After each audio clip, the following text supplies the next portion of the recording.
Hello everyone, I'm Dale Temke. For much of my life, I've made my living from Puget Sound and charter boat fishing in the Straits of Juan de Fuca at a CQ, Olson's Resort. Maybe you've heard about it. The time for action is now.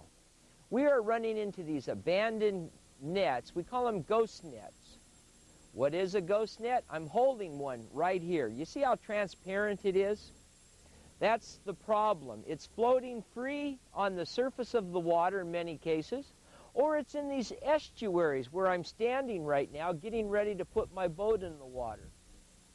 The time for action is right now. We have the summer months happening with the spawn of the fish and also the migrating of the birds, and this webbing that's laying abandoned along the shoreline are actually a big threat whether they survive or not to mention our salmon that are spawning.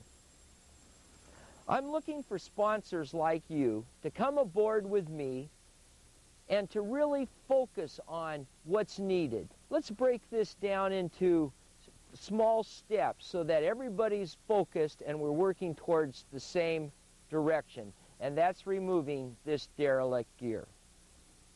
King 5 TV recently broadcast just one example of us in the habitat working together as a team removing this derelict gear. And that many times we had big trucks with cables pulling the netting right out of the habitat. Ghost nets, not a figment of the imagination, but devices actually floating out in the ocean and along our coastline, trapping and killing all kinds of animals. A few weeks ago, we showed you dramatic pictures of the damage ghost nets are causing our environment. Well, tonight, King 5's Deborah Feldman shows us an effort now underway to get rid of at least a few of these things.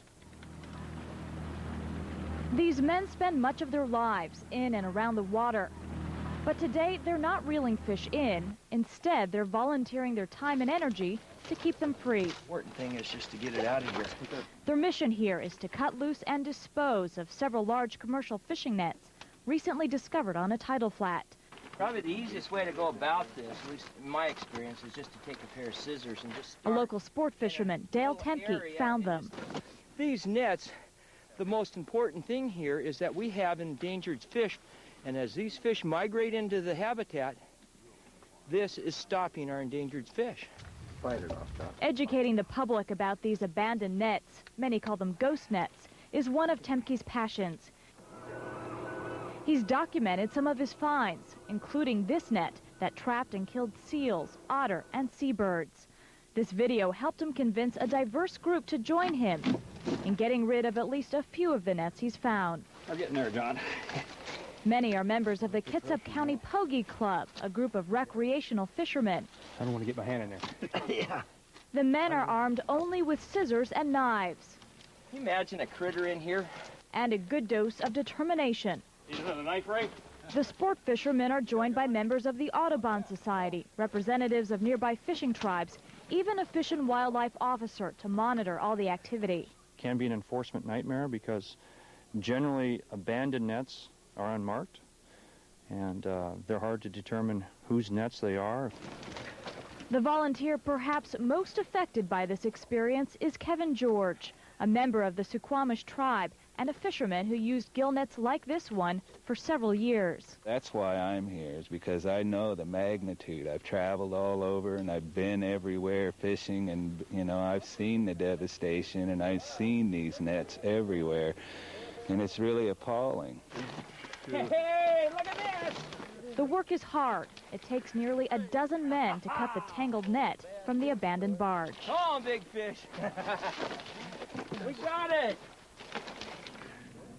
Further down the beach is another net. This one is smaller, but it looks a lot more deadly.